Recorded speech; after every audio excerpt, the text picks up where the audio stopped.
Thank you. For those of you whom I have not had the pleasure of meeting, my name is Lourdes Lambert, and I'm the principal at Archbishop Alter High School. And I'm a very proud principal on a daily basis, but today was a great day at Alter High School. These beautiful inductees came to school today and told stories and gave advice to high school students, remembering that they also sat in the same bleachers and walked the same halls as the students we had present. After they left, the school was abuzz. Everyone was talking about what they heard. Dr. Nightingale, the girls could not believe there were no women's sports. It was a great opportunity to talk about Title IX. But it was an amazing morning. I'm not going to ruin what they're going to say tonight, but you are in for a real treat. As we start all things at Alter High School, I'd like to begin tonight with prayer. So if you will join me, please, in the name of the Father, and of the Son, and of the Holy Spirit, amen.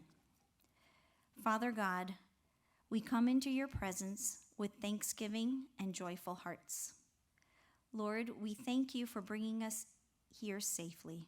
Some of us have even traveled long distances to be part of this evening. We thank you for the great gathering.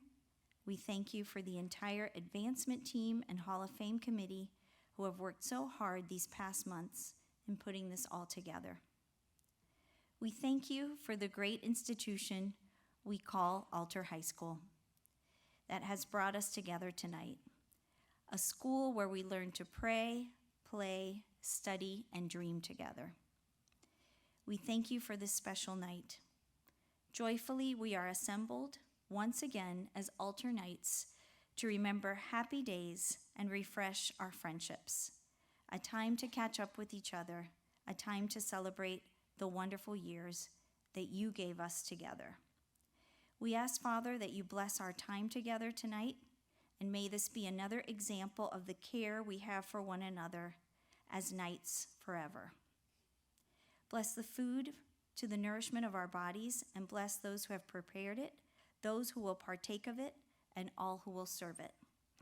And now, Father, in the name of your Son, and in the power of your Holy Spirit, we ask for your continued grace and blessings on our work, our families, our friendships, on all of those here tonight, and on all who are not able to attend.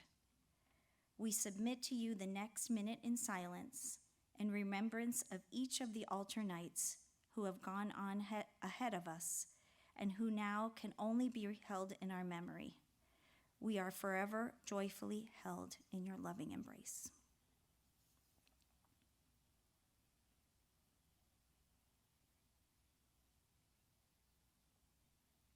Thank you, Lord. Amen. In the name of the Father, and of the Son, and of the Holy Spirit, amen. I hope you enjoy your dinner, and after dinner, you'll be in for a great treat with each of our speakers. Thank you. Welcome, everyone. I know some of you might still be being served your dessert, but we thought we'd go ahead and get this incredible program moving along. So we have an outstanding turnout tonight to recognize our most accomplished athletes and esteemed professionals. This amazing attendance tonight shows the broad support of Alter and the reverence for the Hall of Fame process.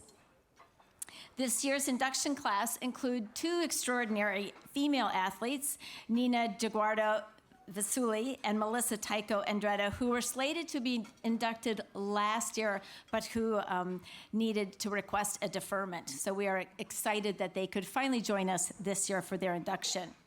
We have football all-star Joe Tooney, keeping up the family name as his Aunt Marcia Tooney and Uncle Mark Tooney were already inducted. The late Bill Seawee is with us in spirit, and represented tonight by Jim, his brother, also a previous inductee. Our distinguished inductees, Debbie Nightingale, Tim Maloney, and Ray Madeke, are all three PhDs and boast careers at elite levels of expertise. And finally, we are recognizing the 2008 and 2009 OHSA Football State Championship players and coaches.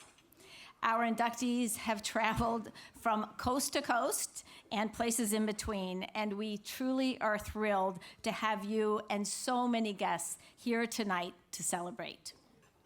I'm also very excited to share something new about the Hall of Fame. Beginning this year, we are gifting each of our previous and new inductees moving forward a commemorative Hall of Fame coin. We've created 2 coins representing both the athletic and the distinguished categories. So the coins are also purposed to allow you entry into any regular season athletic game. So we love to have you on campus and active within the community, and hope this small gesture helps you always feel welcome at your alma mater. So at this time, I'm going to call out all of our previous inductees in attendance so that we can recognize you and present to you your Hall of Fame coin. So please stand when called. We're going to begin with our Athletic Hall of Fame inductees. Janet Albers. There she is. So we have, she's down there. So you go ahead and deliver to each of them. There you go. Peggy Yingling Collins.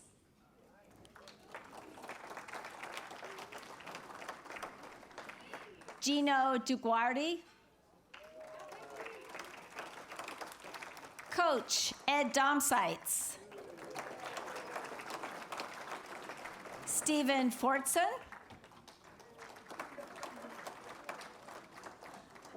Coach Christina Hart. Coach Joe Petroselli. In the house. Jim Siwi. Marcia Tooney. And Mark Tooney. Gary Trick.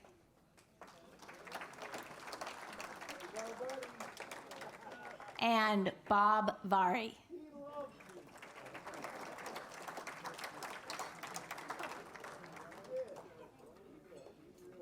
So our distinguished Hall of Fame inductees. So they receive a different coin. Each is specific to the category. Darlene Saylor Braunschweiger.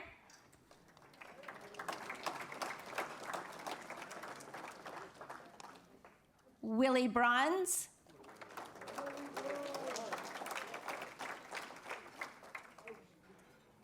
Steve Cochran.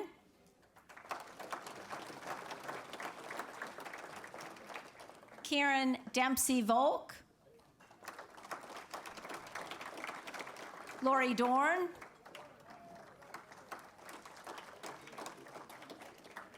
Eric Eichner.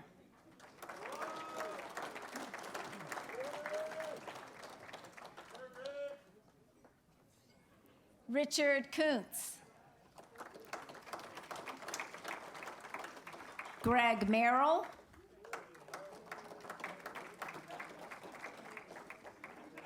Jeff Miller.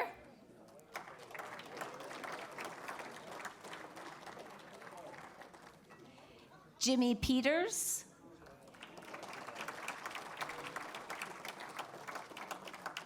And Paul Zimmer.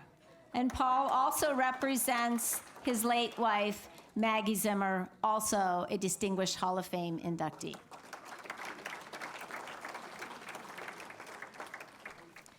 We are truly blessed to have such an incredible representation of Altar here tonight. So all year, we've been celebrating Altar's 60th Jubilee anniversary. 6 decades of producing conscientious citizens who have excelled in all industries as leaders, innovators, and experts.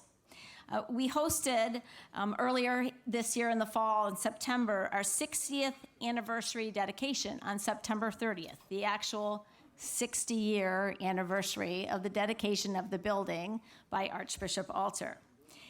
And after the dedication, we were upstairs in the library, and I was chatting with Dr. Charlie DiPasquale, who's a class of 66 graduate. And he shared with me that although it was never stated overtly, and he leaned over and he said, we knew we needed to become or do something special. And I believe that that innate belief was born with those first students of Alter and has prevailed throughout the decades. Take a look around the room. Don't you agree?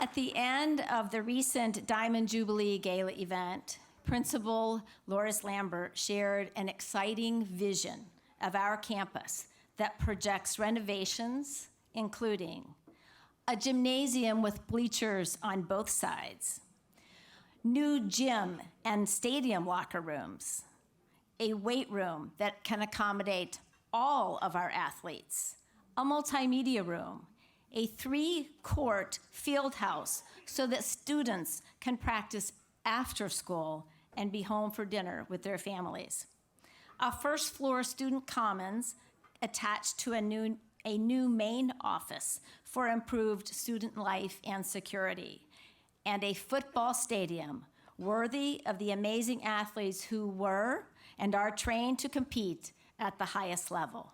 Yes, we could actually be playing a home football game on our campus.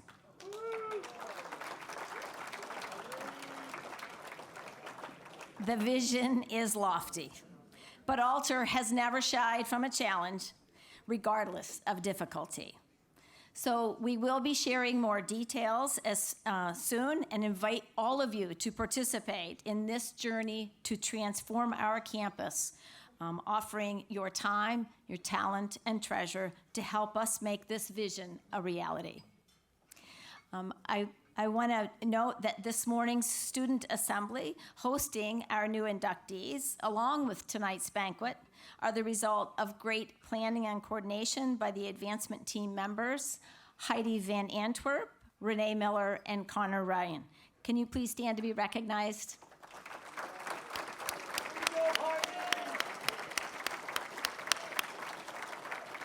So, this evening, your MC host is once again our revered teacher, Key Club moderator, and orator extraordinaire, Norm Rich. Norm's daily contributions, like so many other faculty and staff, are dedicated to the education, mental health, and spiritual growth of our students, and is why Alter continues to produce young men and women who succeed in life. Please welcome Norm Rich to begin our induction ceremony.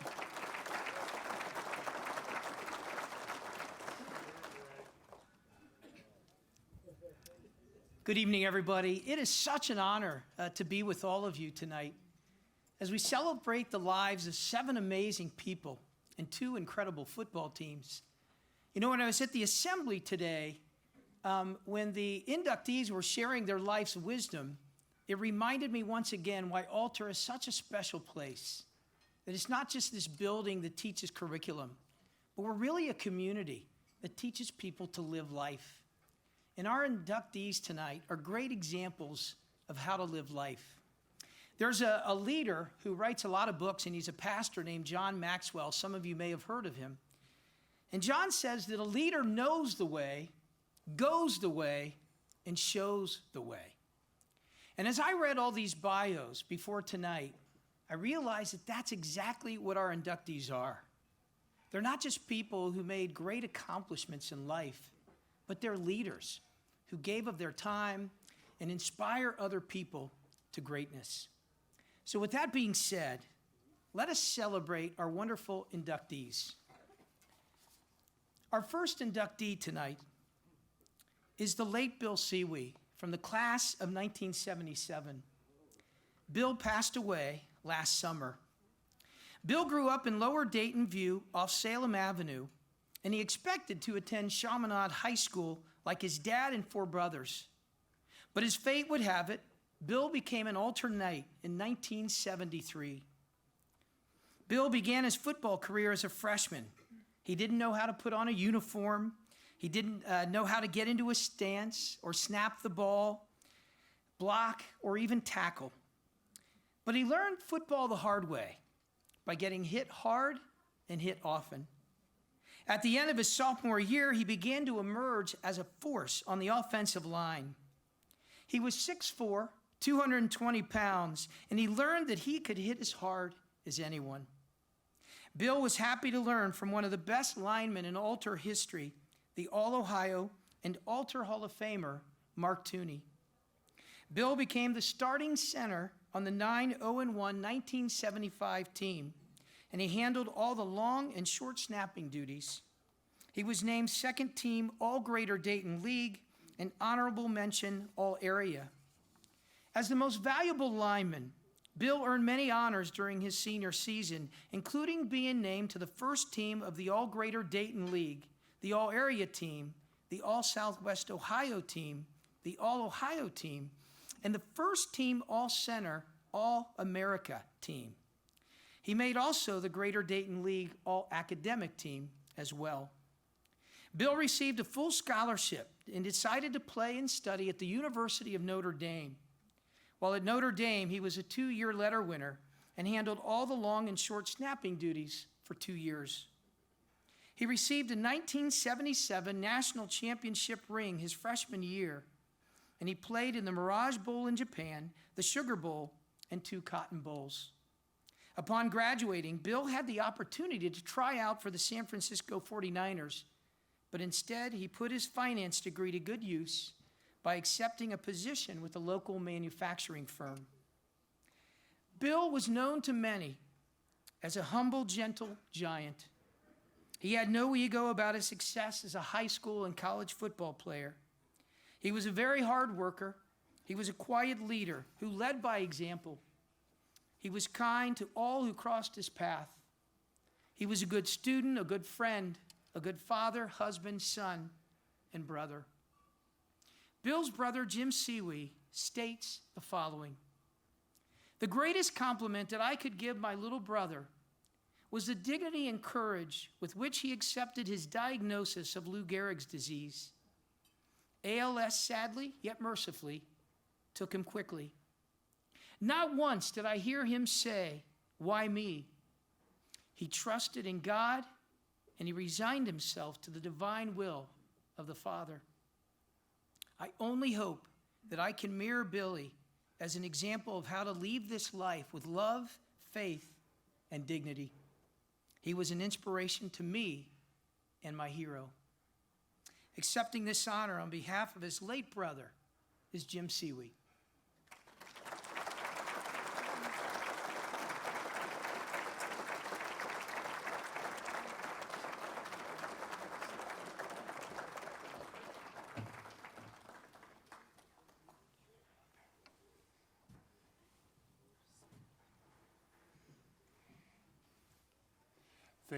Thank you, Norm. I appreciate that. I want to thank the committee.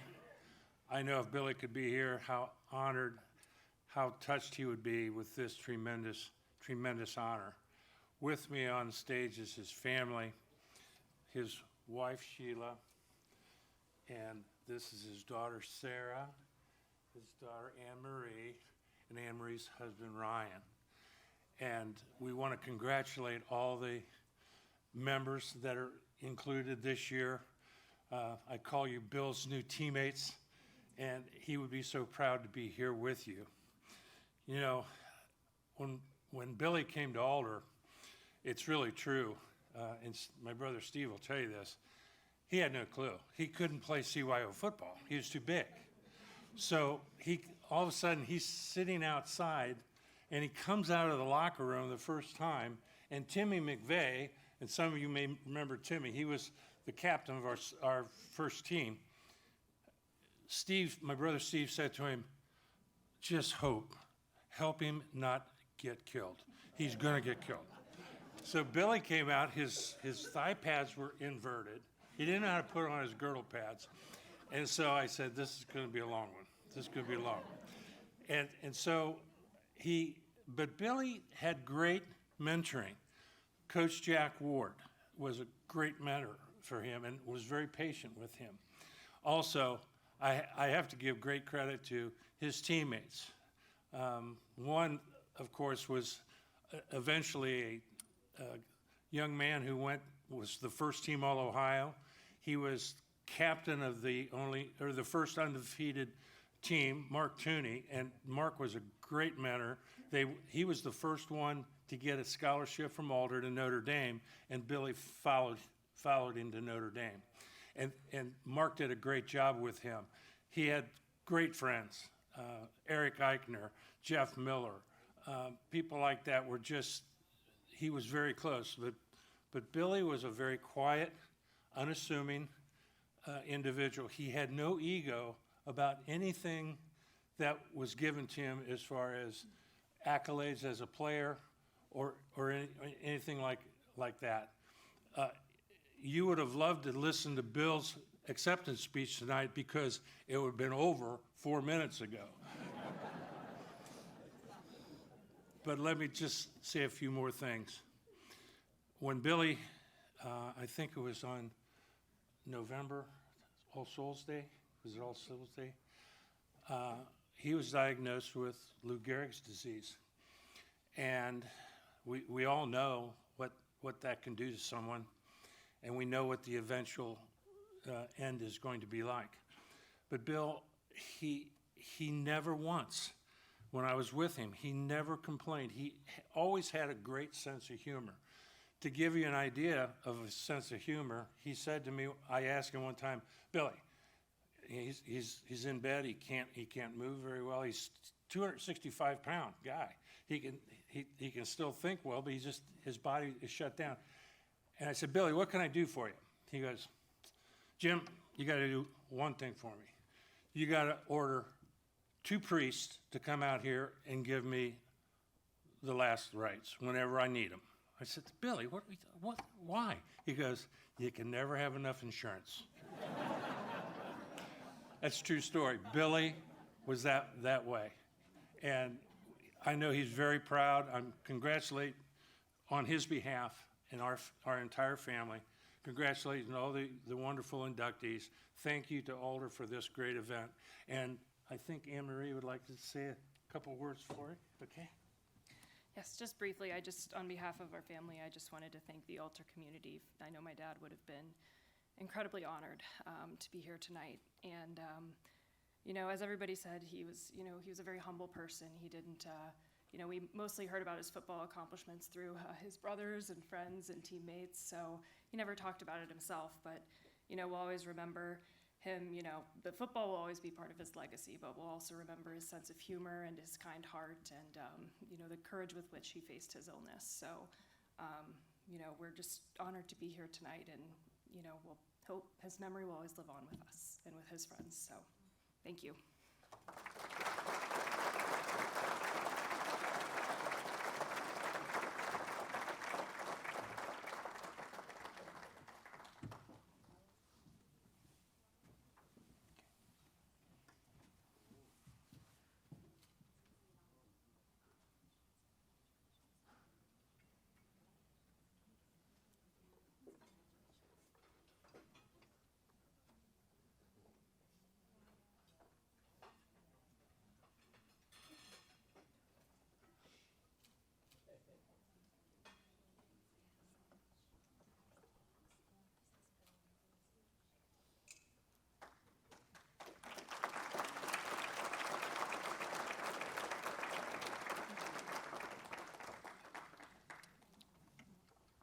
Thank you, Jim. Our next inductee forged the path for women in engineering. Dr. Deborah Nightingale, class of 1967, has a PhD from The Ohio State University in Industrial and Systems Engineering In addition, she holds an MS and BS degrees in Computer and Information Science from The Ohio State University and the University of Dayton, respectively. Dr. Deborah Nightingale is well known and honored in her field with broad-based international experience with academia, the private sector, and government.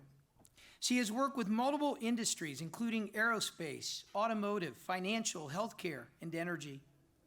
Her expertise and research interests revolve around teaching, facilitating, and coaching executive teams and analyzing and transforming their enterprises to achieve goals such as sustainability, enhanced innovation, and entrepreneurship.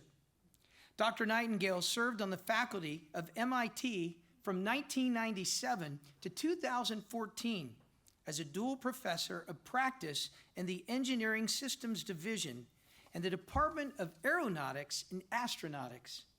Most recently, she joined the University of Central Florida as a distinguished professor in 2017. In this role, she provides counsel to the Dean of Engineering, the Vice President of Research, and other senior staff on the opportunities for research collaboration and faculty development.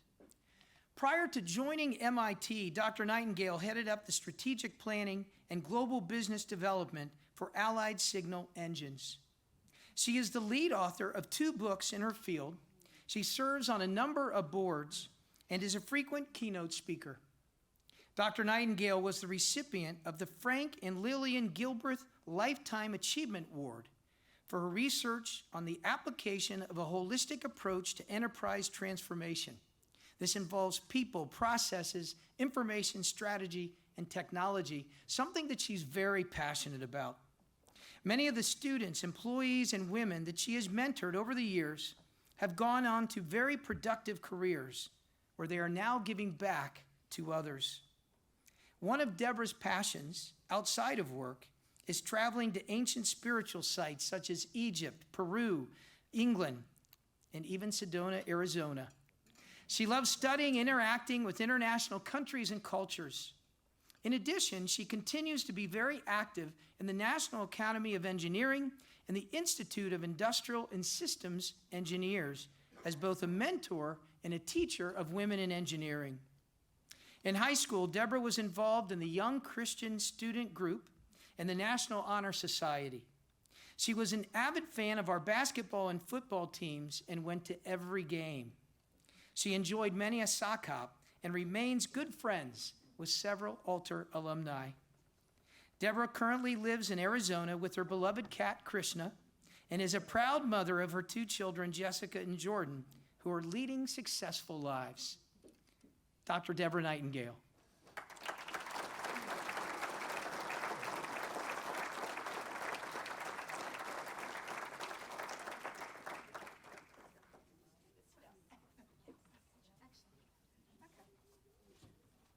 Thank you. Thank you. It's such an honor to be here. And I've come across some old acquaintances that for many years, and just to be here is great. You know, high school is like kind of the best of times and the worst of times. But luckily, after 55 years, you only remember the best times. And it really was fun this morning, and all of us that were being inducted had time at Altar at the school. We were hosted, and we went around. The first hour was going around seeing all the new things, which blew me away. The Art Center, all the new classes that are being offered now in psychology and different things. And something that we used to call home ec, I think, is now chef lab. And they said girls and boys do that. I said, hey, this is great. And so it was really, really amazing to be there. And, you know, it was fun when I walked in the gym, you know, because there were all these new things, but the hallways looked a lot the same. And that was the same. When you walked in the gym, and that looked exactly the same, except for all the things up, the banners and things up from celebrating everyone. But it just brought me back and had so many memories. And I asked the students if they knew what sock hops were, and there were a couple that raised their hands, but not too many. And so that was kind of fun, and lots of memories. And I'll tell one quick story. My senior year, was at a sock hop, and I was with my boyfriend. We were dancing. It was the last dance of the night, and most of my friends had already left, and they had gone off wherever in their cars and stuff. But I stayed. I was a good girl, stayed. Well, my boyfriend kissed me at the very end, and next week, I'm sitting in class, physics lab or something, and I get this thing of the PA to come to the principal's office. And I'm thinking, oh, maybe I got some award or scholarship or something. And I got in there, and Father Haskamp said, well, you know what you did, didn't you? And I said, what? You know, and so he told me what I did. I said, oh my gosh. So I don't know if that happens now or not, but it was, I did have that reminiscent thought too when I walked in there today. I'd really want to acknowledge my family and friends that are here with me today, and I think it's just amazing how so many of us have stayed together, and my sister and her husband are here.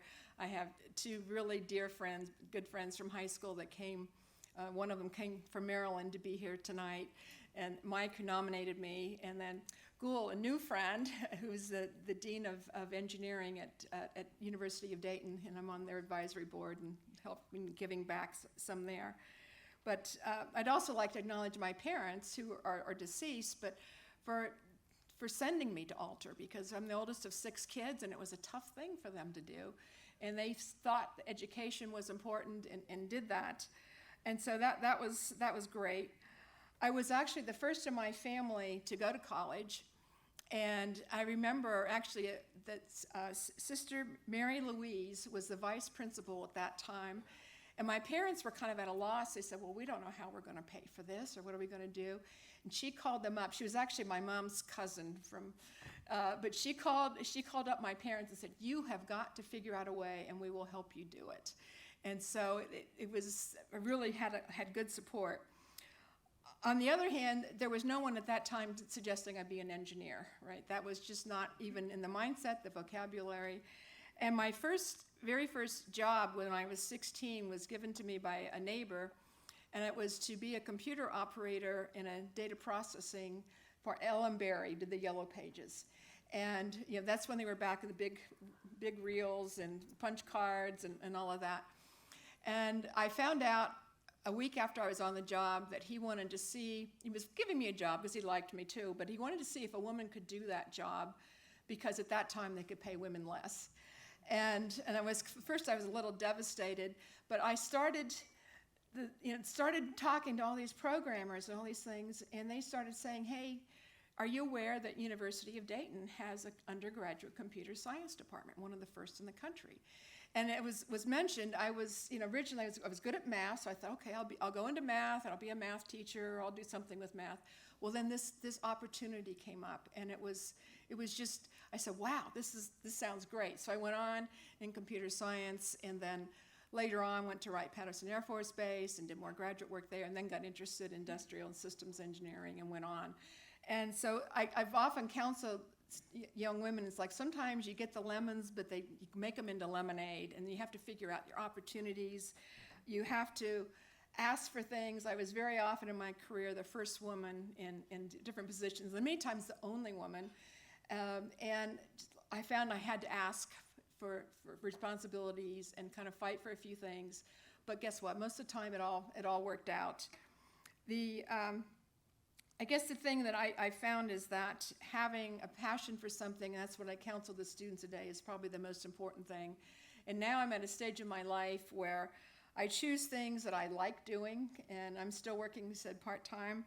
I like things I like doing that have an impact, and with people I enjoy working with. And that's become my kind of mantra and motto for choosing things.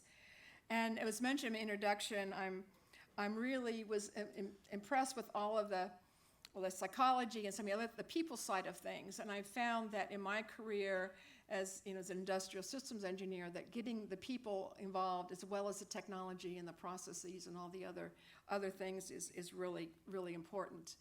And I guess lastly, I just would say that Altar provided an amazing foundation, and coming back and seeing all the students today, really, I saw it in spades, but amazing foundation and importance of really paying attention to mind, body, and spirit. And I think that's the thing that I have found most important in my career is that, yes, we can do the book stuff and the smart stuff, but you have to pay attention to the physical and to the spiritual things in whatever way that makes sense to you. So I really am appreciative, and thank you, Mike, for the nomination and for coming here. It's just been great to reconnect with all my altar friends. So, thank you.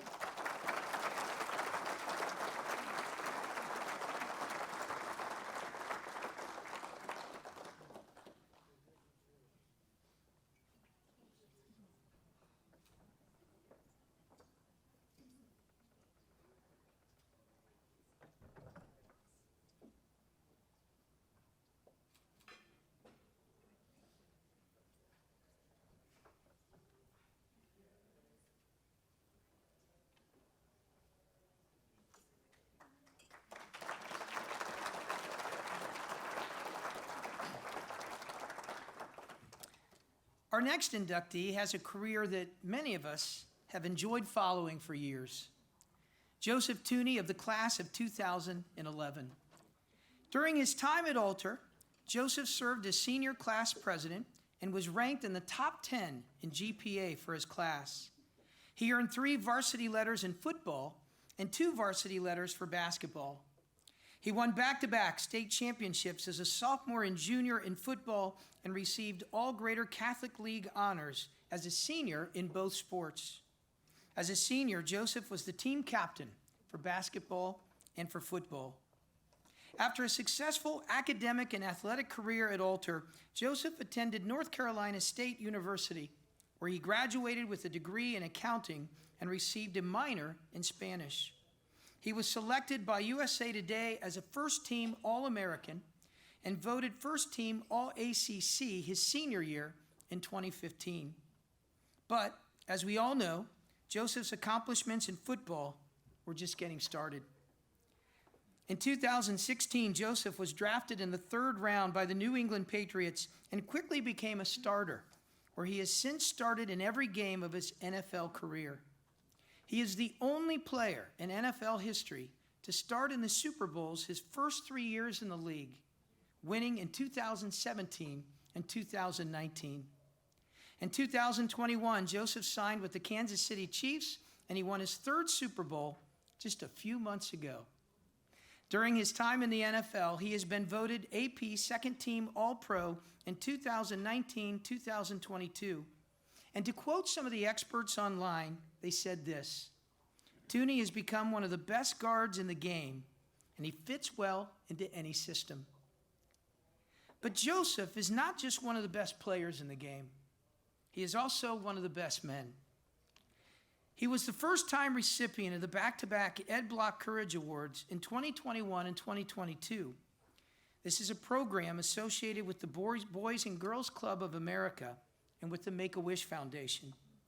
Joseph was also the Patriots nominee for the Walter Payton Man of the Year in 2020. In his spare time, Joseph earned a master's degree in business from Indiana University. He enjoys traveling and spending time with his friends and his family. He's an avid collector of books and continues to build his personal library.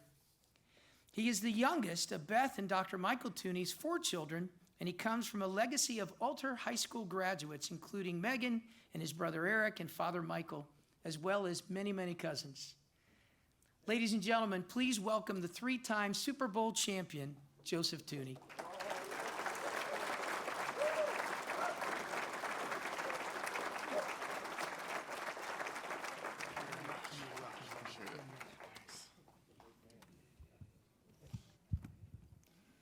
Thank you very much. It's very humbling and still surreal to hear that stuff. I have to pinch myself half the time. But just looking out in the crowd, just so many people I have to thank. You know, this isn't a one-man operation. It's been, 30 years of people supporting me and helping me along the way. And just, so grateful for them, the Altar community, the administration, the Hall of Fame committee, my teammates and coaches, many I see today. And that 2008 championship, I was just a scrawny 185 left guard trying to fit in with the guys. And, I appreciate the O-line, Cronin, Max, Neff, he helped me a lot. And the late Sean Henders, all of them. And, there's a lot of great memories seeing these guys. And, same with the coaches. It's great to see Coach Dom Sites again, and he kind of got me ready for, the intense head coaches. It was like a nice precursor for Coach Belichick, so I always appreciated that. So, he instilled that hard work. And then my first ever football coach, 7th grade, Coach Pitzer, just wanted to play football with my friends, and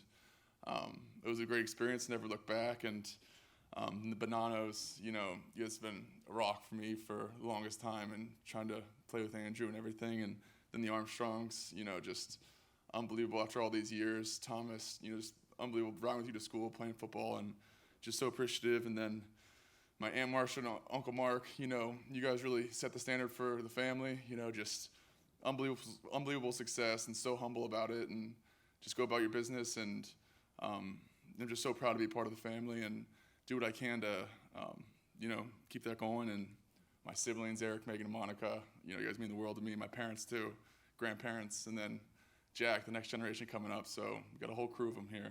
So, but just growing up, there was always such an aura and excellence about Alter. The standards were always so high, and football teams were so great, the basketball teams, the whole athletic program, the academics, everything about Alter just reeked of excellence. And I was just so attracted to that and so grateful. And I've walked into a lot of locker rooms with a lot of, high prominent players and from all over the country, all over the world. And I'm always so proud to say I'm from Alter, and I'm from Southwest Ohio. And it's pretty cool, and just feel so fortunate and lucky. And a quick story. I told the students today, my main message was control what you can control, stay in your lane, focus on what you can do to be better. And a quick story. This past Super Bowl, in February, we went into the halftime. We were down 10 points. And as you can imagine, it was pretty tense, pretty silent.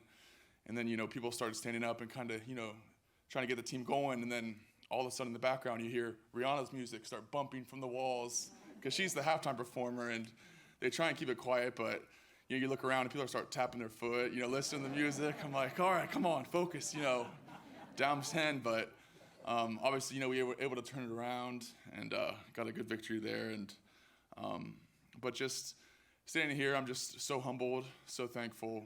It's such an honor to be here, and just can't say thank you to everyone in this room and everyone in my life who's helped me to get here. And can't say thank you enough. And go Knights.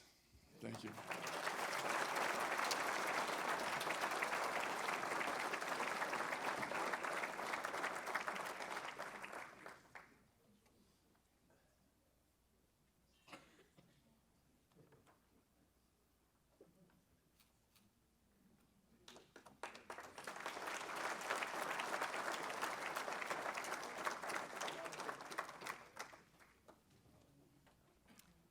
Thank you, Joe. I had Joseph for moral theology, and I'll tell you what, it paid off, didn't it? Moral theology. So, all right, everybody. The next inductee is the 2008-2009 state championship football teams. There is a quote which states that discipline delivers what talent promises. No quote could better capture the 2008-2009 state championship football teams. While both teams had a lot of talented athletes, it was their tenacity, their grit, and their teamwork that brought them to the pinnacle of success. But it was also the willingness of each individual to put the team before themselves. Similar to many Alter football teams, they grew from teammates into a brotherhood that continues today, built on a foundation of memories that will live on in history. The 2008 Alter Knights officially ended their season 13-2 despite winning all of their games.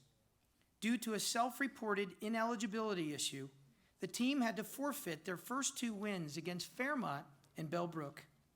But the players rose to the challenge to win 13 straight games and capture the Division IV state title.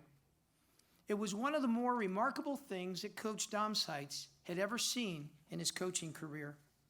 Despite the disappointment of having to forfeit those two games that they had already won, the players didn't let it change their goal or their focus. It was a challenging road to the state championship as well, because Alter had to beat two of the most successful teams in Ohio history, Coldwater, and Steubenville, both who had beaten them in previous years. The Altar Knights would avenge their losses by winning the state title game 21-6 over Steubenville Big Red. I've got to tell you a little story about that. I went to that game and I was walking by a little cookout of the Steubenville people, and they were yelling stuff like, we're going to kick your, And so I just walked by, but when I walked by the next time at the end of the game, I just looked over, tipped my hat. It was awesome. So thank you guys for doing that. The 2009 team would continue that winning streak by going 10-0 that season, including a win over the nationally known St. John's of Washington, D.C., who was much bigger in size. The 2009 defense was impenetrable, and that offense was very methodical. In the first 3 games of the state tournament, they beat their teams by a combined score of 115-7, knocking off Conshohocken in the semifinals 31-6 and Chagrin Falls 31-7 in the finals. The 2009 state championship team had outscored their opponents in the state tournament 183-20. Talk about domination. It is with great pride that we celebrate these players who not only had talent, but a strong work ethic, team chemistry, and pride in their school. These historic teams demonstrated that age-old truth that discipline delivers what talent promises. Speaking on behalf of those teams will be Max Plunkett and Thomas Armstrong.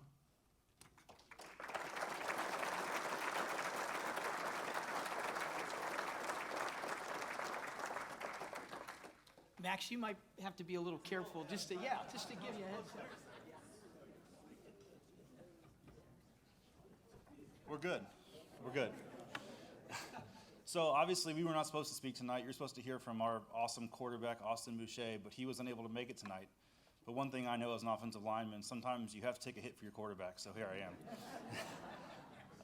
I actually had a whole speech written out, but Mr. Rich kind of perfectly put it, the recap of our season, The class of 2009, one thing I think I'm really proud of is that we never lost a game on the field in the regular season. And the only 2 games that we did lose on the field, we ended up avenging both of those losses in 2008 to win that state final. And, I was one of the lucky few to play at the next level, but I can tell you that, my top football experience was winning that state championship in 2008. And that's because of what Altar is. I come from an Altar family. My mom's a Hall of Fame member here at Altar. And a lot of my teammates also, their parents, their brothers, their sisters, aunts, uncles, everybody went to Altar. This was the school that we grew up rooting for and grew up dreaming of playing for one day. A lot of those guys on the field are guys that I played football with for years, some guys I've known since kindergarten. And we were those guys, we were the ones that were able to deliver Altar their first state championship. And that's really special, and that's something I will never forget. So thank you guys, and go Knights.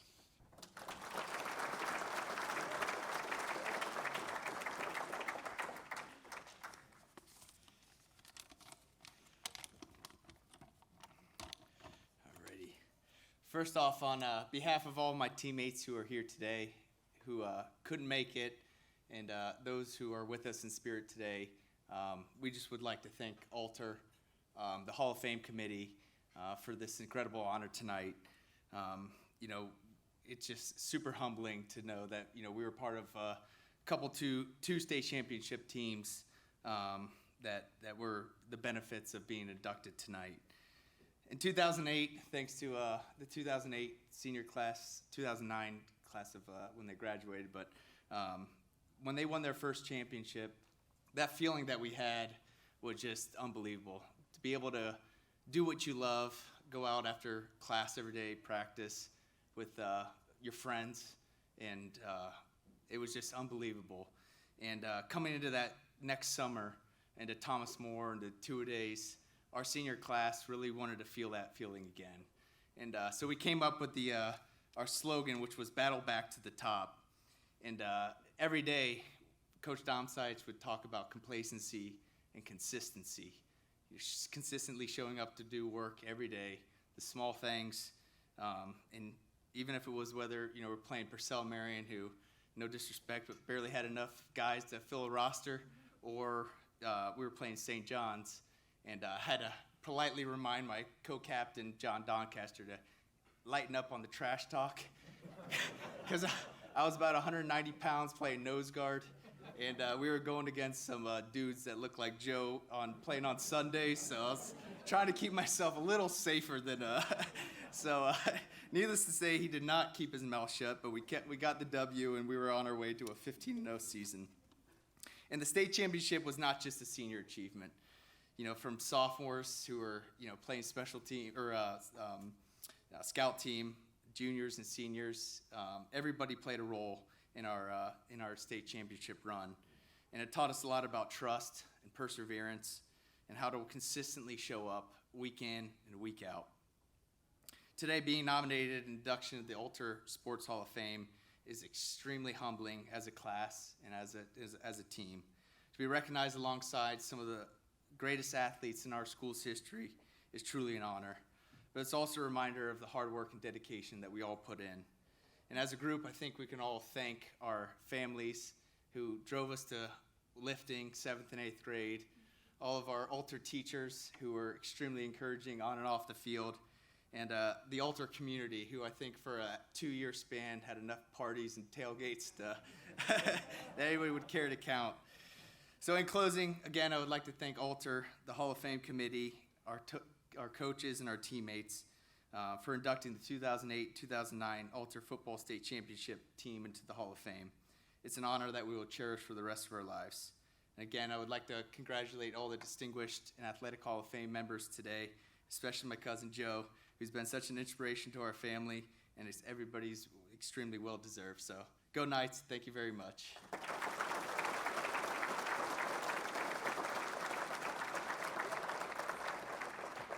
And if everybody from the 2008-2009 football team would like to come up and be recognized, they'd be appreciative.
Dr. Raymond Madicky, class of 77, is a tenured full professor in the Systems Engineering Department at the prestigious Naval Postgraduate School in Monterey, California.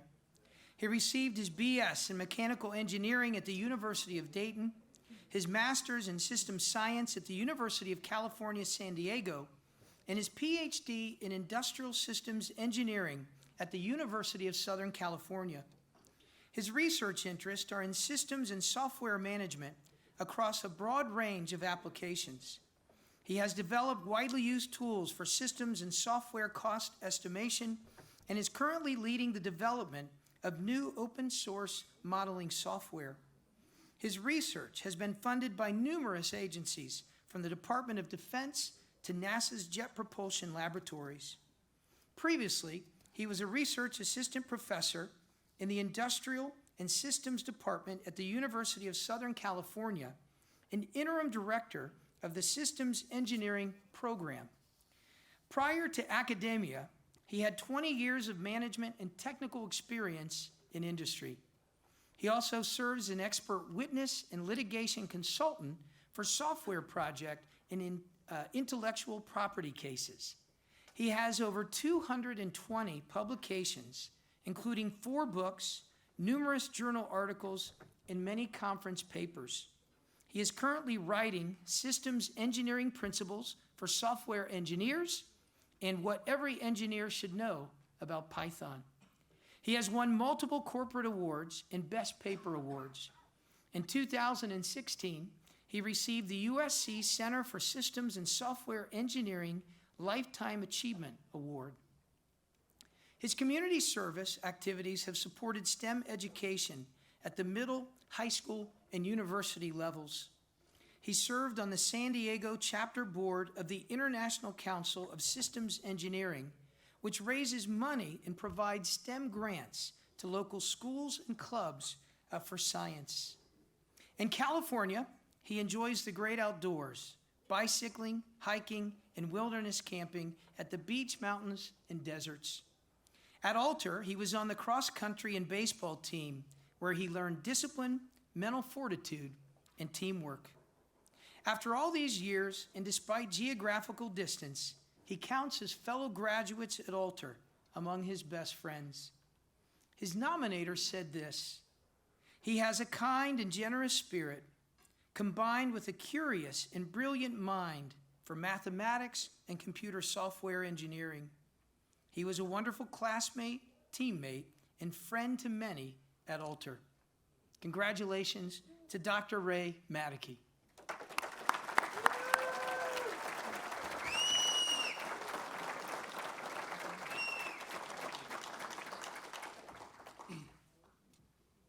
All right, thank you, everybody. It's my pleasure to be here, and I'm really humbled compared to some of the other previous recipients, even tonight, like Deborah. I mean, can't stress how prestigious like the National Academy of Engineering is. That's something really to aspire to. Now, if I've done anything good, I'm lucky because of a lot of other people, institutions ahead of me, starting out with my parents, of course, and other teachers, institutions, friends. All of them have helped form me in some way or another, and my recent family, of course. So I'll try to remember the things that helped motivate me and encourage me from Alter. Where are the coaches? Gary Trick, Joe Petroselli. Okay, now, one thing I always come back to, I heard these corny words about I played sports, cross country and baseball, learning discipline, mental fortitude, and teamwork. Well, discipline, of course, you gotta show up and get ready, do your exercise on time and all that, and show up. And mental fortitude, that is all the cross country running, meaning in the middle of a race, it's just agony, right? Gosh, I'd even try to finish, but it just stick it out. Eventually, you'll be near the end of the line, and you'll do it. And so everything I've done that's been really hard, I go back to cross-country running and finishing the race. Mental fortitude, and that's what I mean by that. So the other thing that I've always gone back to and envisioned, very important in my career, as an academic, you write all the time. And so Joe Petroselli taught me a writing class, the basic formula for writing, and that has got me very far. Every time I start to write something, what was that basic outline? I've had to extend it, of course, but that has got me very far as well. So thank you for both the sports and the academics there. Yeah. Now, my Bill Seavey story, this is prophetic, and is to explain one of the principles to the students today about defining and finding yourself. Now, Bill Seavey, he was a football heavy, of course, and so we were at our senior retreat at Bergamo, and we'd barely spoken a word in 4 years. And I also was very much into sports, cross-country and baseball, and like many of us, we just loved the Cincinnati Reds, Big Reds machine. Many of us would love to be a famous, sports star. And so we have our little focus groups at this retreat, and they ask us, who do you think you are? Where are you going? Touchy-feely stuff. Bill and I were not the kind of people who are going to talk about that until they forced us to.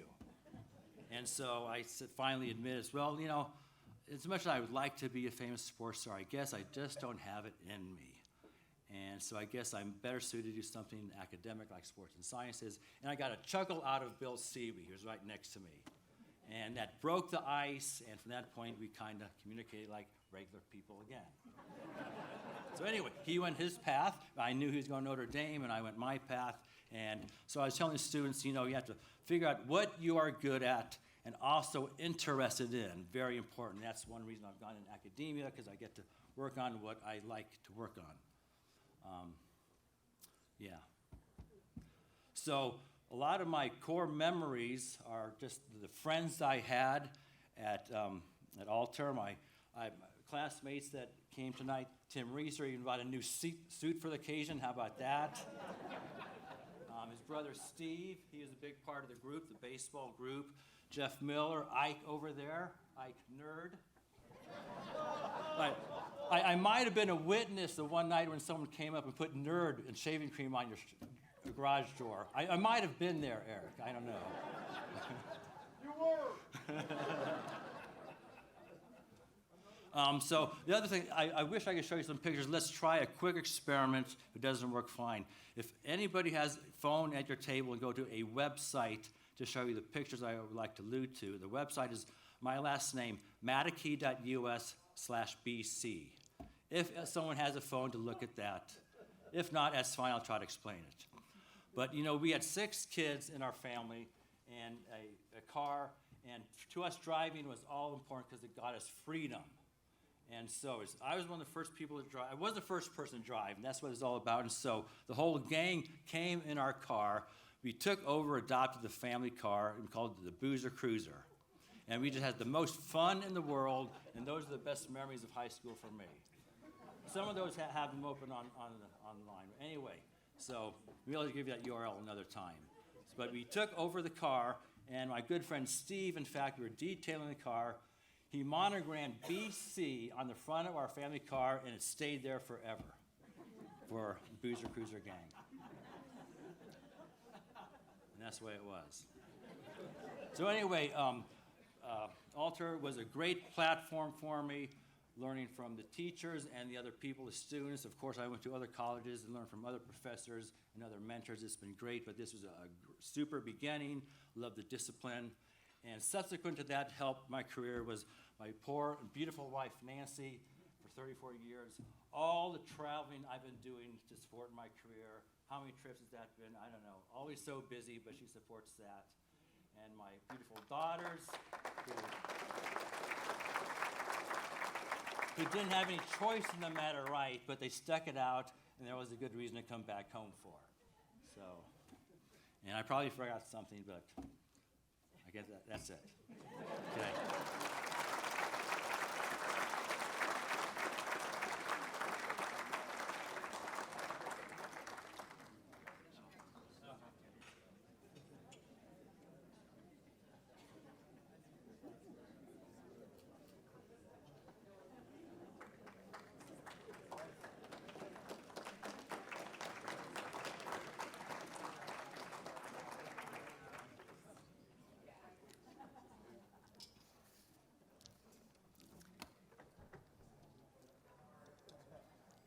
Melissa Tycho Andretta, from the class of 1995, earned 3 varsity letters in volleyball at Altar.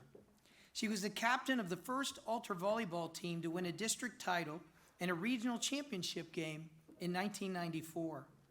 A 2-time MVP, she was awarded All-State and District Player of the Year honors. Other accolades included being named to the All-Area and Miami Valley Coaches Association team 2 years in a row. She was also the Channel 7's Player of the Week and the 1994 Ohio Representative for the Dial Award. Melissa set, which was at that time the Altar record for career kills, blocks, and aces, as well as the most kills in a season. She actively participated in the Altar community as a member of Key Club and Peer Ministry. She was president of the Spanish Club and vice president of the National Honor Society. Melissa received a full athletic scholarship to attend Georgetown University, where she was a 4-year Big East Academic All-Star, a 2-time team MVP, and named to the All-Big East team. Just as she was a leader for her volleyball team at Altar, Melissa was the captain for the Georgetown volleyball team that captured the program's first Big East championship and NCAA tournament bid. She was named the 1998 Big East Player of the Year, which was just another first in Georgetown's history. In 2018, she was inducted into the Georgetown Athletic Hall of Fame, and she remains active at the university through the David F. Andretta, MD, Explorer Fellowship. In 2000, Melissa received her MA in Global Marketing Communications from Emerson College, where she returned a decade later to teach for several years as an adjunct professor. An exciting career in aviation has taken her from Washington, D.C. to London to Boston to San Francisco. She led Icelandier's marketing efforts in the U.S. for 8 years and in the U.K. for 5 years. She is currently the Director of Aviation Marketing and Development for the San Francisco International Airport, a position that she's held since 2015. In her spare time, she is an avid skier and hiker. Melissa is the daughter of Jerry and Kathy Tycho and sister Meredith Tycho Tracy, also an Alter graduate. She is the widow of David F. Andretta, MD, and currently resides in San Francisco, California, the Carter Valley. At the school assembly today, Melissa encouraged us to find something we can do to leave her mark. And it's pretty clear from her life that she leaves her mark wherever she goes. Ladies and gentlemen, Melissa Tycho Andretta.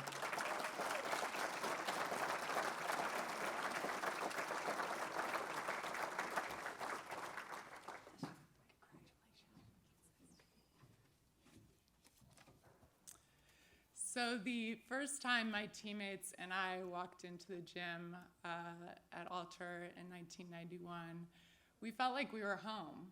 But as we looked around a little bit more, we found that something was missing. Adorning the walls were basketball banners, football banners, golf banners, fencing banners, who knows? There was not a volleyball banner in sight.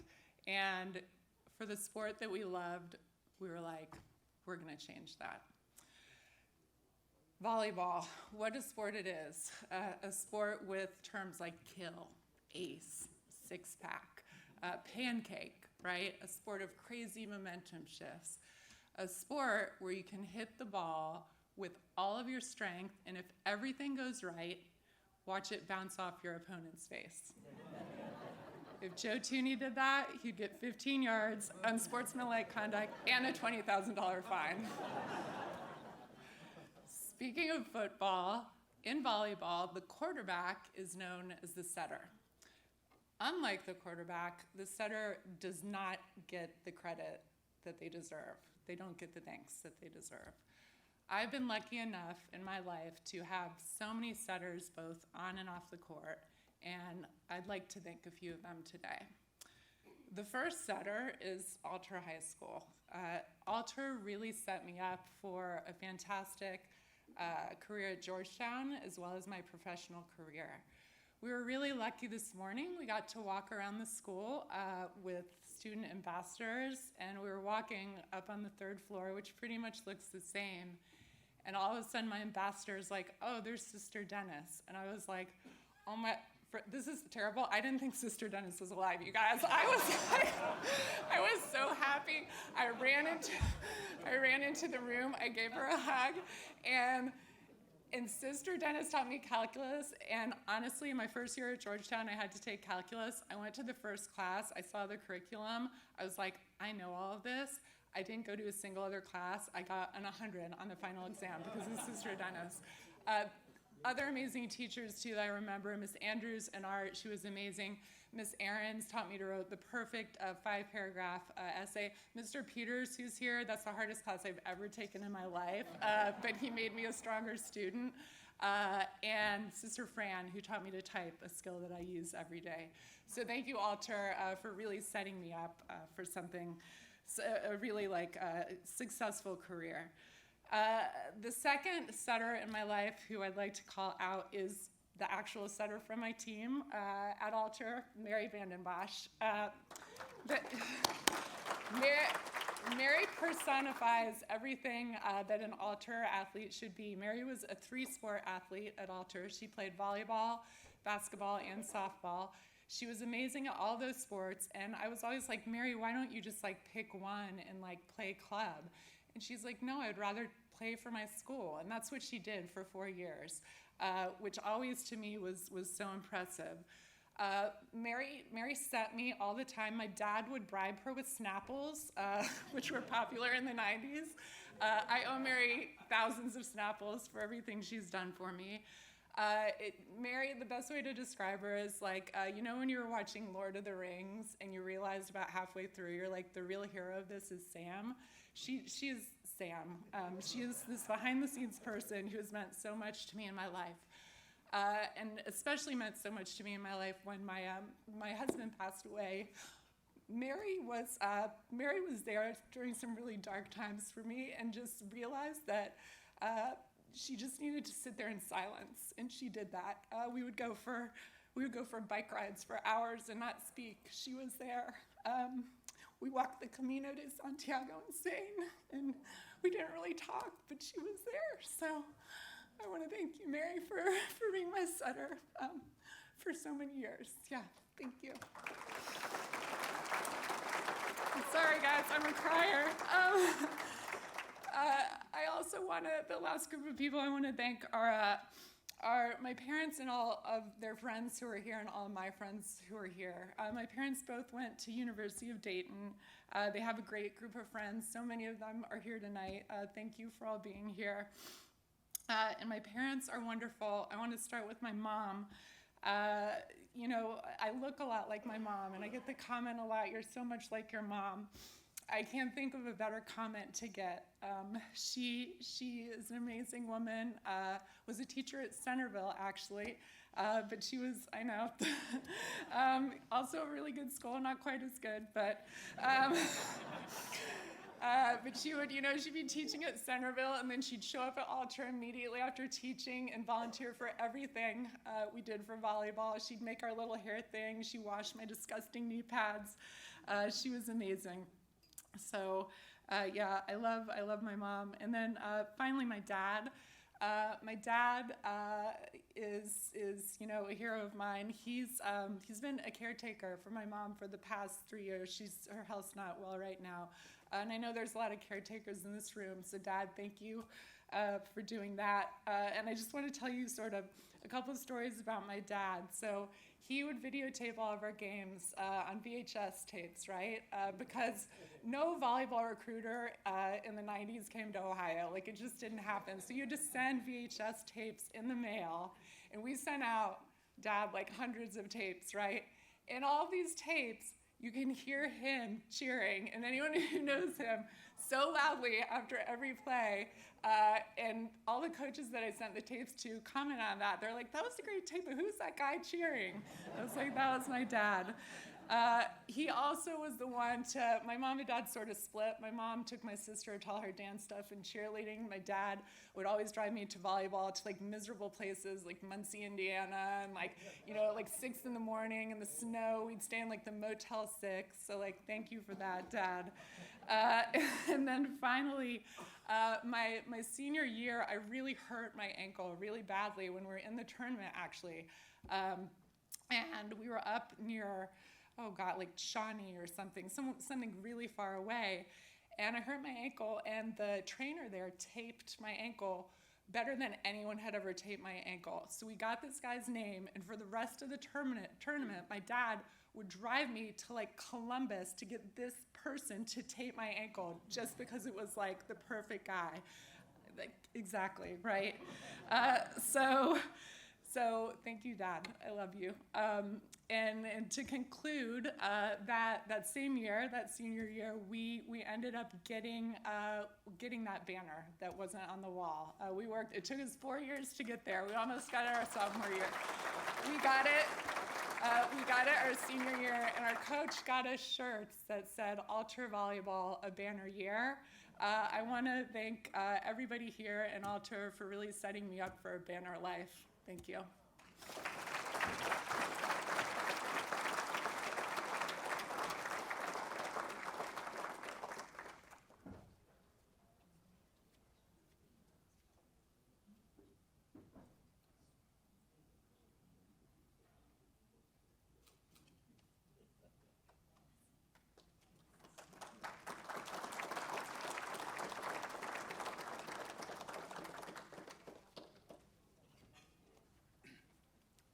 Thank you, Melissa. Dr. Timothy Maloney, class of 67, earned his undergraduate degree in physics from the Massachusetts Institute of Technology. Then was a National Science Foundation Fellow at Cornell University, where he completed both his Master's of Science in Solid-State Physics and his PhD in Electrical Engineering. His first Silicon Valley job was in semiconductor research at Varian Associates, where his device and equipment research included vacuum deposition, microwave devices, and solar cell contract for NASA. He then joined the Intel Corporation, where for 32 years he worked in chip reliability, design reliability, and protection of semiconductor components against electrostatic discharge. I have no idea what that means, but that sounds really great, Tim. Tim has authored over 100 journals and conference papers. He has 40 patents and has chaired conferences, workshops, standard committees, and taught short courses at universities. During the PC boom, he published an engineering book, Basic ESD and I/O Design, with an Intel author. In 2009, he was elected Fellow of the Institute of Electrical and Electronics Engineers for his work on ESD protection of semiconductor products. Tim is now retired, but he continues to publish research work, mentor younger engineers, including former coworkers, and review submissions to technical conferences hosted by the IEEE and the ESD Association. He strives to give back by being a pro bono engineer consultant to semiconductor companies and university. He volunteers for tech-related community activities, such as being a judge for science fairs. Tim has enjoyed Balkan folk dancing for the music and exercise. He also studied Japanese language and culture from the 1970s to 90s and traveled to Japan and many other countries as part of his job. Tim had participated in Alter's Junior Council on World Affairs, and he remembers a lot of the enlightening trips to Washington, D.C. and New York City in 1967 with numerous Alter and Dayton area students. Tim is also a bridge player who started playing with his coworkers at lunch in 1984 and has continued this hobby ever since. He said that bridge has developed the kind of skills that he had seen in Alter's athletes: partnership, teamwork, and good sportsmanship, all of which still serves as consolation for not making the Alter golf team. Dr. Maloney currently resides in Palo Alto, California, and continues to keep in touch with a number of former classmates. His nominator said this: "I have known Tim since we were at Alter together.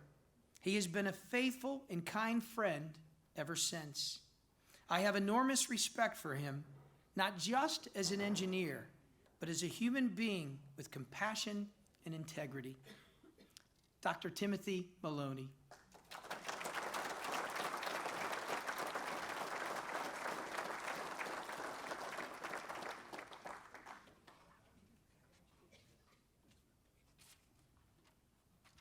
Well, thank you, Norm. Well, in a moment, I'll answer what you had to ask about electrostatic discharge. But, you know, well, it won't take long, Norm, and I think people will appreciate it because, you know, I decided to start that after hearing, you know, a lot of remarks here. I decided to start by acknowledging somebody who might be embarrassed if I acknowledge my friendship with him at all, since it goes back to when I started in 9th grade as a 14-year-old, 5'3", 85-pound freshman. Now, if anybody can beat those figures on the low side who's attending here, you know, maybe we should talk. But this gentleman, an athlete that a lot of you know, and he seems to know all of you, is Dave Reichert, class of 67. And he's mentioned the names of countless folks that we've heard from tonight. And my friend Ellen and I had a long lunch with him on Wednesday of this week when I got to town. But, you know, Dave was a guy who believed in me when I was, a freshman and he was, on the athletic teams and so on. And I chalked that up and said, well, this school might work out all right. After all, I seem to be a little bit out of the mainstream. And you're going to hear some things, from me about, leadership and all that are a little bit out of the mainstream, but I think the ending was good. So yeah, no, I talked to the students today about how I had, an early start on these presentations back in 2020 when, inspired by your Night Times monthly magazine, I saw, the end of the monthly listing summarizing the STEM talks sponsored by Jen Butler. And I said, well, heck, I could do one of those.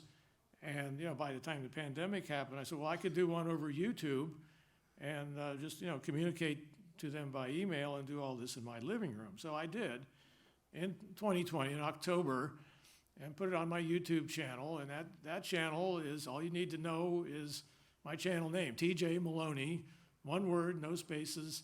I claimed it in 2005, and all the other TJ Maloneys, including the bodybuilder, have to do something else like put in a space or a number afterwards, but I'm not the bodybuilder.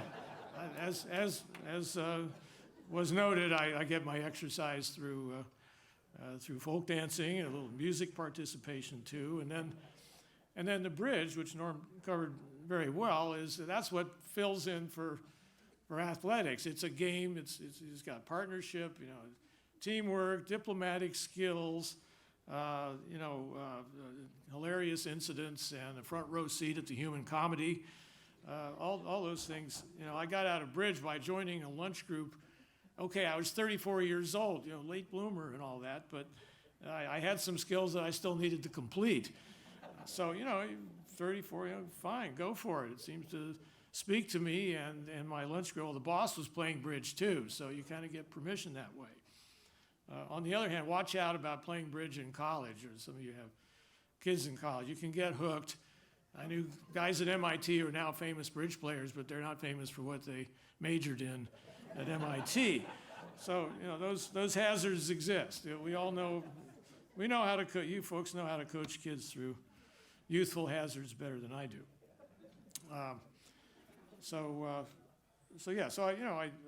I made this STEM talk thing in 2020, and then when this invitation came in from Alter, you tell people months in advance.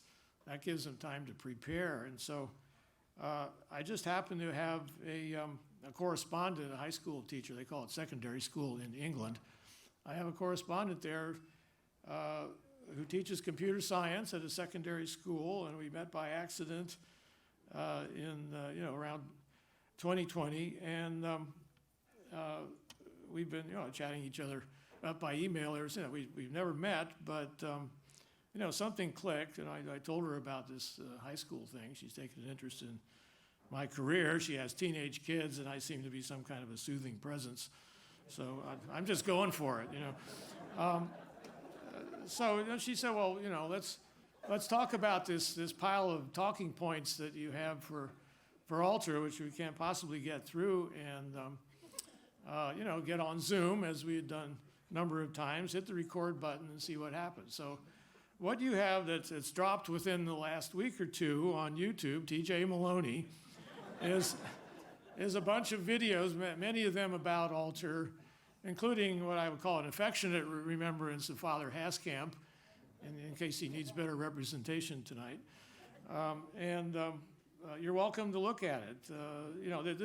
They're mostly, sort of unfiltered raw footage. Not too bad for raw footage and very light editing.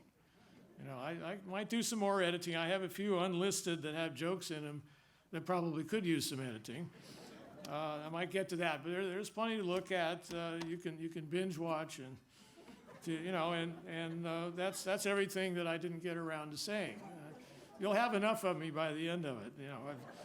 I've had enough of me.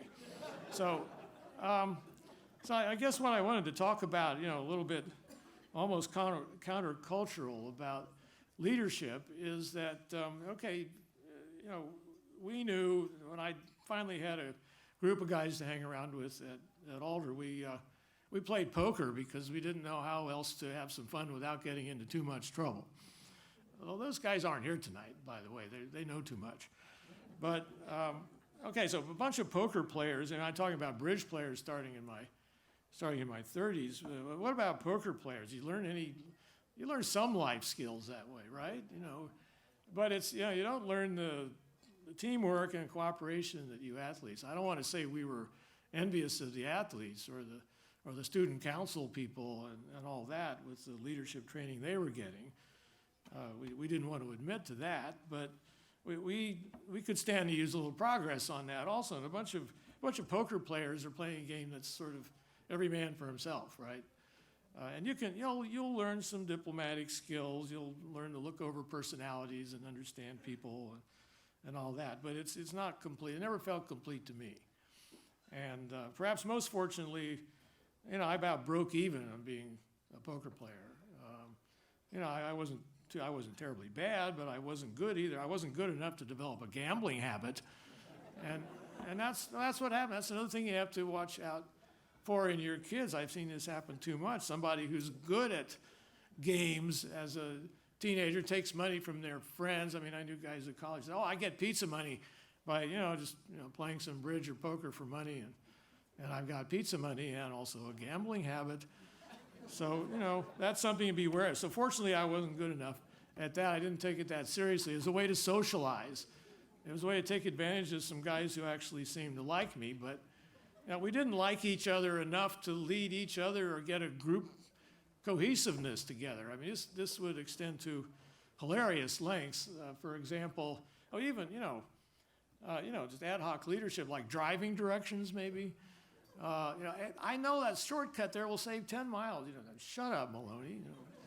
So if that's the way I'm going to be treated as, not even trying to be their leader, or just get a little bit of group cooperation together, I said, maybe I shouldn't try to set myself up as anything other than maybe a thought leader.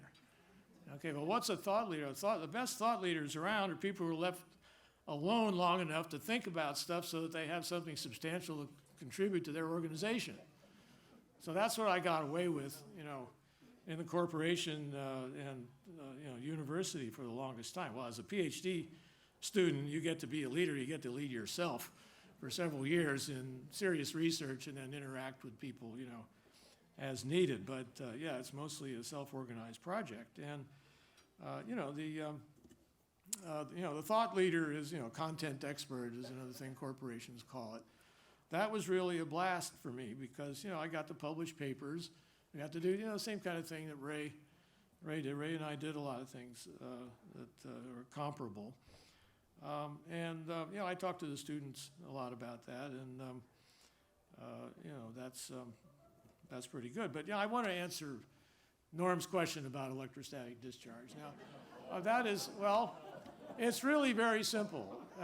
The simplest thing is, when you touch a doorknob and get a shock, and certainly this happened in my senior year on that Jacawa trip, even. The cheap hotels we were at in New York in wintertime in March, boy, did you get a shock when you touched the doorknob with that carpet, and, they didn't know how to shampoo the carpet. And that's where I learned to touch a doorknob with my knee like this because the knee has fewer nerve endings, right, than your fingers.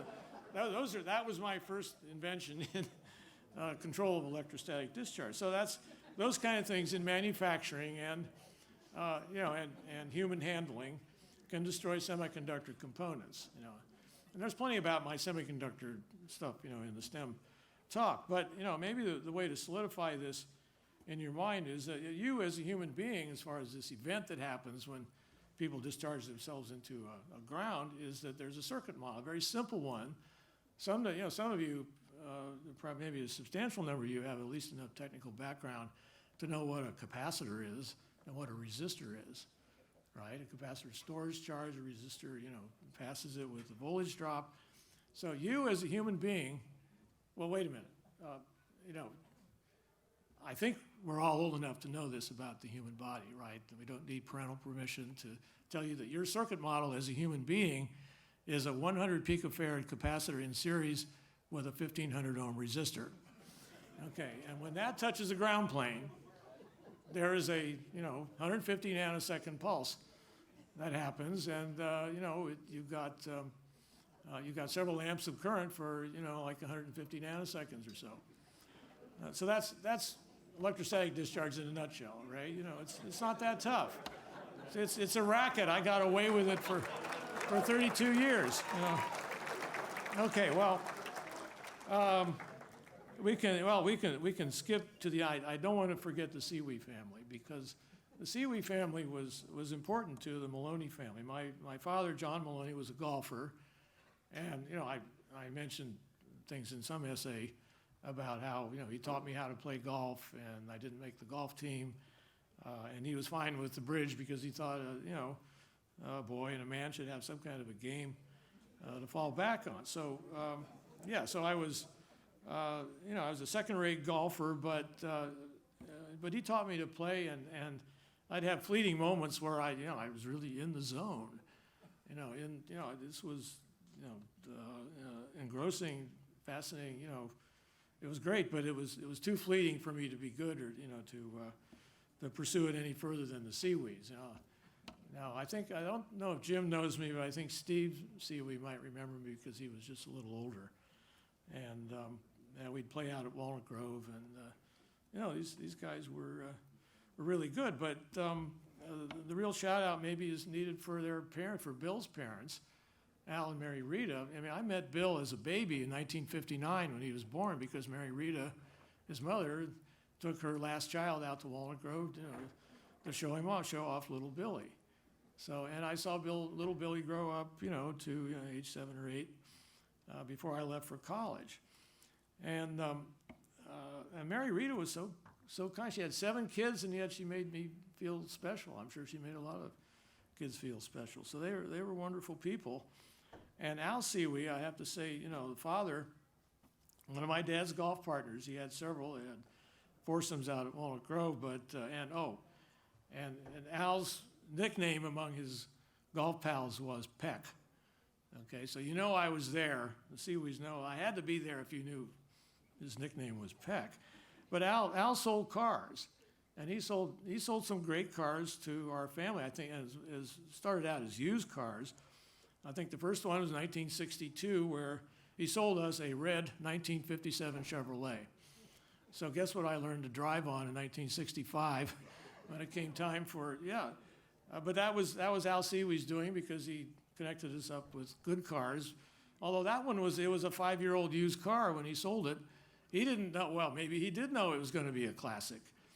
Same with the 1966 Mustang he sold me in 1971, just after I finished at MIT. I drove that all through graduate school. Another classic car, and it worked for a long time. Al, everybody called him Honest Al, except Al himself, but then I guess that's what you want. He was a great car dealer. He anticipated where the market would go, and he sold Pontiacs to my parents all through the 70s, and so on. So I just want that shout out to the Seawee family. I hope I can talk to them briefly before it's time to go tonight. So with that, I think that's a good way to end. So go Alter Knights.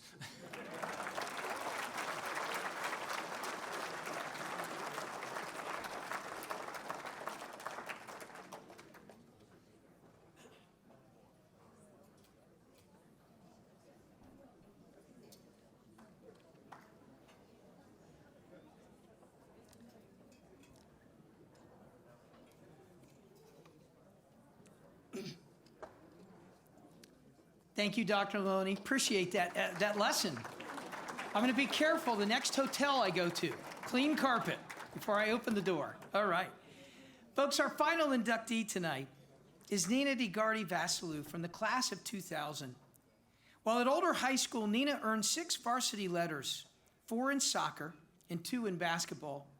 As the captain and team MVP in soccer, Nina was selected to the All-State team, the All-Area team, and was named the GGCL Player of the Year.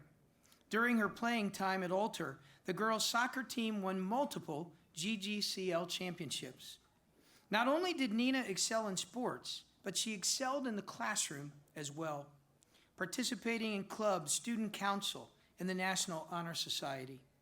She began her academic career at the University of Dayton after being awarded a combined athletic and academic scholarship. She graduated from UD with a BA in political science, minoring in international studies. She was a 4-year starter on the varsity soccer team, made the Atlantic 10 academic honor roll, and won both regular season and tournament A10 conference championships. During her tenure at UD, she made 3 NCAA tournament appearances, including a Sweet 16, and received numerous awards, including the Most Valuable Defender, Academic All-American, and the Stacy Martin Leadership Award, among others. While at UD, she began her coaching career as an assistant club coach and club trainer for youth soccer. Her work in the community also included founding a weekly mentoring program between the Dayton Urban Ministry Center in West Dayton and the University of Dayton women's soccer team. Nina furthered her education at Indiana University, receiving a Master's of Public Affairs with concentrations in nonprofit management and comparative international affairs. While at IU, she was a graduate assistant coach for the women's varsity soccer, as well as a staff coach for the Olympic Development Program. Nina has spent her career in the nonprofit sector and currently runs her own nonprofit consulting and training firm. She continues to be very involved in the soccer community and has coached since graduating from UD. She is currently the head coach, club trainer, and recreational program director for Metro FC youth teams. She is proud that she has coached over 30 players in club soccer that went on to play at the collegiate level. In her free time, she plays soccer and created a women's adult soccer team that has grown into an incredible, supportive community of women. Nina is married to Altar alum Vlad Vasilou, class of '98, and they live in their family home built by her late father, Bob. Her brother, Gino, is also in the Athletic Hall of Fame. Her nominee says this: Nina continues the Altar tradition of service through her extensive volunteerism with multiple organizations. Her diverse interests in life afford her a broad perspective, touching many lives of both friends and strangers. Let us congratulate Nina Vasilou.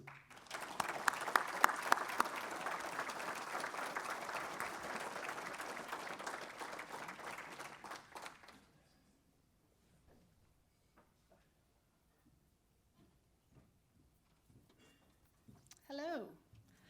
I unfortunately do not have any electrostatic discharge material prepared, but I feel like you really nailed it, covered it, so I think we're good there.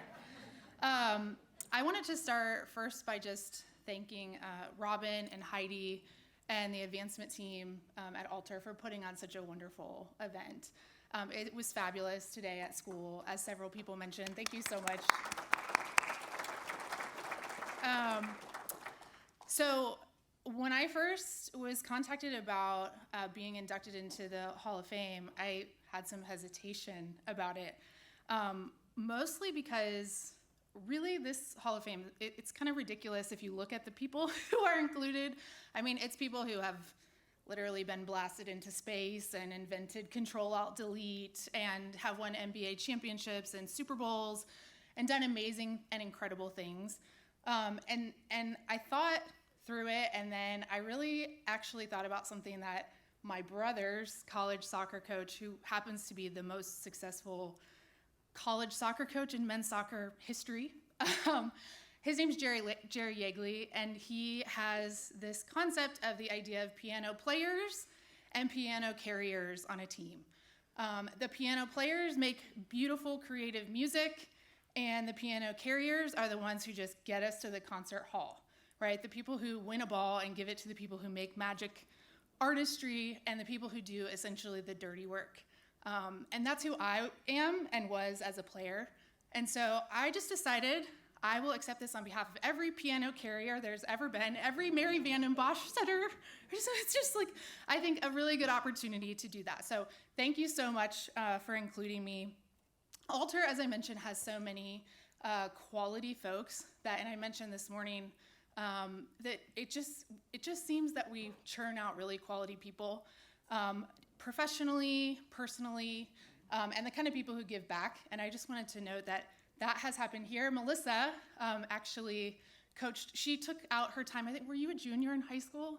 She was a junior in high school and she coached my CYO volleyball team, volunteered, mentored other kids, and honestly, I still look up to you. I hope I can be you when I grow up. I think that's gonna be amazing. So thank you, Melissa. And I also just wanted to start by thanking my family. My dad, who we lost about 14 years ago, which is crazy to think that it's been that long. And he was our #1 fan. So I know he's, here with us, just in different form. My mom, who, it's really hard to look at your mom and thank her for everything that she's done, but who I think really the biggest thing that I'm thankful for is that she never really pressured either of us in terms of what we wanted to play, what we wanted to do. It was always our choice, and she supported us, and I think that's the reason that we stuck with playing for so long. And that's the advice I give to parents of the kids that I coach now, is just to make it fun and keep it fun. So thank you for doing that, Mom. I also want to thank my husband, Vlad, who honestly has shared me with soccer like my entire life. I'm always off at a field, usually with, other people's children, coaching them, watching games, supporting kids, and he is really supportive of that. I think he also knows that if I didn't play, I would probably be an unhappy person. So thank you so much, Vlad, for putting up with me. And to my brother, if you know me, then you probably know that I have a brother. Our personalities are very different. He inherited my father's charisma, and I'm super shy. And so, it was helpful when I got to school that, especially at Altar, everybody kind of already knew me. They just knew me as Gino's little sister. And I literally had a client meeting like 6 months ago, and this person was introducing me to someone else, and she stopped in the middle and she was like, "Wait, are you Gino's little sister?" And I said, "Yeah, I am." And I'm incredibly proud of that title, so thank you so much, Gino. And also to his partner in life and all things, Petra, for joining us today. And we have had the privilege of welcoming her and her 2 boys into our family, along with Gino's daughters, my nieces. So thank you for being here. I also just wanted to thank my in-laws who couldn't be here tonight. They just have been so supportive and welcomed me into their family with open arms. And their daughter, Irina, who is here, a lot of people do not have the chance to take, to make one of your best friends into your sisters. And so we are family now, when I married her brother. And honestly, it's been incredible to be able to make that transition and have her with me through every step of life. So thank you so much, Irina. I also wanted to mention several just of my closest friends from high school who have always been really supportive but couldn't be here. Well, one who is here, she surprised me, which was amazing. Jessica Reilly Shelby, thank you so much for making the effort to come. Jenny Young Reynolds, JJ Gant, and Andrea Dorston. In terms of teammates, I just wanted to quickly mention Kristen Oros and Shannon Reed, who I was teammates with from the time I started playing select soccer all the way through Altar, as well as Lindsay Whitehead and Missy Gregg, who I went from Altar to UD with, along with Elizabeth Brown. You may know her as Biff if you know her. And so it was really great to go with several of my teammates from Altar to UD, and I really valued our time together. Most of all, I wanted to thank Becky Belcher-Muller, who was a teammate of mine, but also we coached together with our club coach, who I'll mention in a moment. I really wanted to close by just really talking about the purpose of sports and the things I remind parents of the kids I get to coach, is that 2 of whom are here, by the way. The Eichner twins, thanks so much for coming. Yeah! And that is that instead of, considering the fees and the burdens sometimes that come with making sure that kids are able to play a sport that they're passionate about, instead of considering all of that a down payment on a scholarship, which I think sometimes people may do, I invite them to start to consider it a down payment on the things that you get out of sports, right? The intangible things you take with you beyond the field to a career, to a job, to a family. And I'm really grateful for those things, but it was really the coaches that I had who made me aware of those things and made me the coach that I am today. So just quickly, I wanted to mention a couple of the leadership lessons of the coaches I've had throughout my time playing. The first is my youth coach, Marty Clark. And I would say what I pulled from, he was someone's dad who just decided to take up soccer coaching, took it to the max, got a license. He was awesome. But the number one thing that he taught me was just finding joy. So making it fun. If you want kids to keep playing a sport, it has to be enjoyable for them to continue to put in that work. Next was Roy Leatherberry, who was my coach at Alter, who was in the Army and he was in the Airborne Division. He trained us exactly the same way. So we would be outside doing like push-ups and pull-ups and like up-downs and burpees in the grass. It was crazy. But what he did was that he set boundaries and then he let people give him their best, right? He knew he could just put us out on the field and let us do what we needed to do. And I really took that away from his leadership. Next was Coach Hart, who was my high school, well, everyone's high school basketball coach. And what I took away from my experience with her was the idea of leading from who you are. Like I mentioned, I'm introverted. So is she, I think, to some extent. And I think I saw for the first time that you can really lead a group of people from exactly who you are. And I took that with me. So thank you so much. Next is Paul Boboy, who's here. He was my club coach, but beyond that, his wife and he have just, our families have become, we're like family. So tomorrow I'll be at his youngest son's first communion because his kids are our godchildren. So it's much more than a coach relationship, so thank you so much for that, and to Jill as well. He really, I think, hammered home for me that details matter. It's the little things that make the difference, and that if you're a leader, there's just a slightly higher standard for you. And so just accept that and work toward that and focus on those little things that make things happen. Lastly would be my college coach, Mike Tucker, who was supposed to be here today, but he had some family issues and couldn't make it. And that is that kindness and winning can coexist. So Tucker is like if you took Ted Lasso and your grandpa and you like merged them into one. And he could give you really difficult feedback, but I think helped you understand what a genuine gift, candid feedback can be. And a one-on-one meeting is really, with Tucker especially, like it made every performance evaluation in my career a piece of cake, because I was used to having that kind of feedback. So it was incredibly valuable. There were countless other people that I could mention, but I, most of all, just wanted to thank you for the opportunity to kind of wrap us up as well. And really just say thank you to everybody who helped put on this event, and go Knights!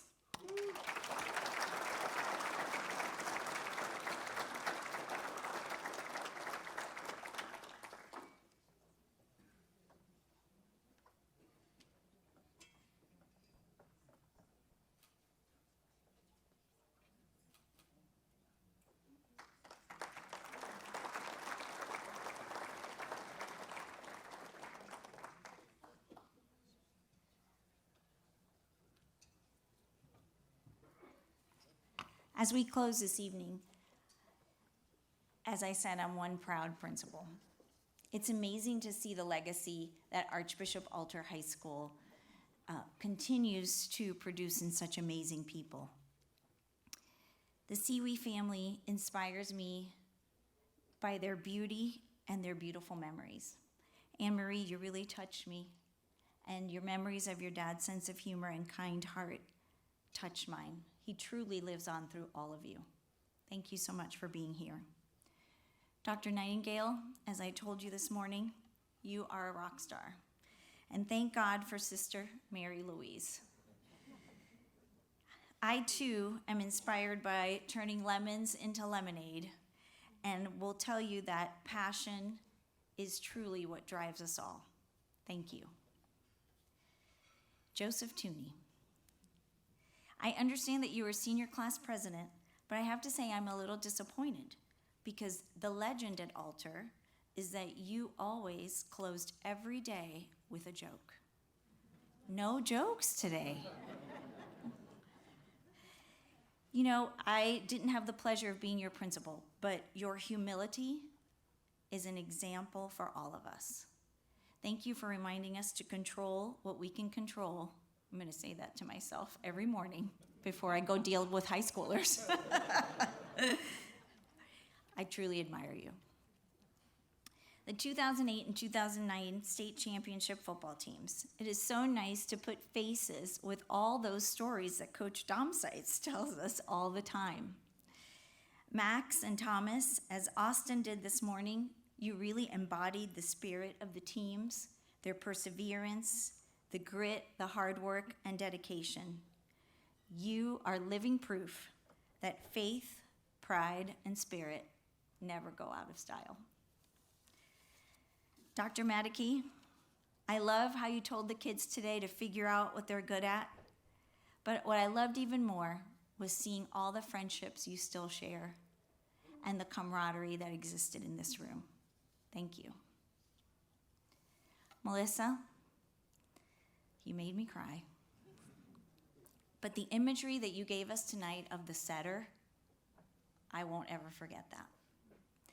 Thank you for reminding us to thank all of our setters because we're so blessed to have those individuals in our lives. Thank you. Dr. Maloney, I had no idea when we exchanged emails in 2020 how truly I would admire your humility, your sharp wit, and your easygoing spirit. It's been a sincere pleasure to meet you in person. Thank you so much for being here. And Nina. I've had the pleasure of knowing Nina several years, and I have to say to you, I don't know about the lack of charisma. I think your quiet spirit and your ability to connect with others inspires us. I will always remember that you are reminding us to find joy and that the little things make a difference because I've seen that example in you. Thank you. I want to thank our wonderful MC, Norm Rich. I aspire to be the orator that Norm is, but he lives his life exactly how you saw on this stage, and I am blessed to be his colleague, but our students are so blessed to have such a wonderful example at our school. Thank you, Norm. And I don't want to forget that the 2008 and 2009 football teams, you didn't take your picture. So as your principal tonight, please report to the banner in the back. Yes? I can't hear you. Yes? Thank you.